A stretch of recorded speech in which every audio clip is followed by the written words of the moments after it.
ایک شخص ایک دکان میں داخل ہوا اور دکاندار سے پوچھا، بھائی صاحب کیلے کا کیا بھاؤ ہے؟ دکاندار بولا، بھائی کیلے 10 درہم اور سیب 12 درہم کے ہیں۔ اتنی دیر میں ایک عورت دکان میں داخل ہوئی اور پھل کا بھاؤ پوچھنے لگی۔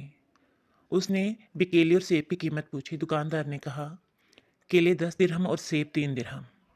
اب پہلے سے کھڑا گاہک کھا جانے والے غضبناک نظروں سے دکاندار کو گھورنے لگا کہ یہ کیا، مجھے دام اور بتا رہا ہے اور اس کے لیے دام اور۔ اب دکاندار نے آنکھ کے اشارے سے اسے خاموش رہنے کا کہا اور خود اس عورت کو پھل تول کر دینے لگا۔ عورت نے دکاندار سے پھل لیے اور اللہ کا شکر ادا کرتے ہوئے دکان سے نکل گئی۔ جب وہ عورت چلی گئی تو دکاندار کہنے لگا کہ یہ ایک بیوہ عورت ہے، اس کے 4 بچے ہیں، یہ ہے تو غریب لیکن خوددار بہت ہے۔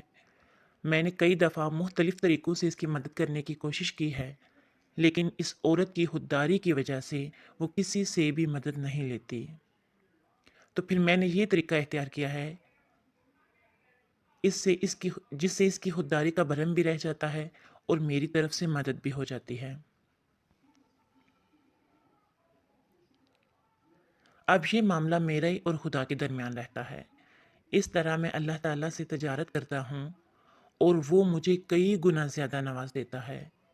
پھر وہ آدمی تھوڑی دیر کے لیے رکا اور دوبارہ اپنی بات کو جاری کرتے ہوئے بڑے جذب سے بولا، بھائی صاحب آپ یقین کریں، جس دن یہ عورت میری دکان سے کوئی چیز خریدتی ہے تو میری دکان کی بکری بھی معمول سے زیادہ ہو جاتی ہے اور اللہ تعالیٰ کی ذات منافع بھی 2 چند کر دیتی ہے، اور یہ میں سارا کام اللہ تعالیٰ کی خوشنودی اور اس کی رضامندی کے لیے کرتا ہوں۔ جب گاہک نے اس کی بات سنی تو بے ساختہ اس دکاندار کا منہ چوم لیا اور کہا کہ جب اللہ کی راہ میں اور اس کی خوشنودی حاصل کرنے کے لیے خرچ کیا جائے تو اس کی لذت ہی الگ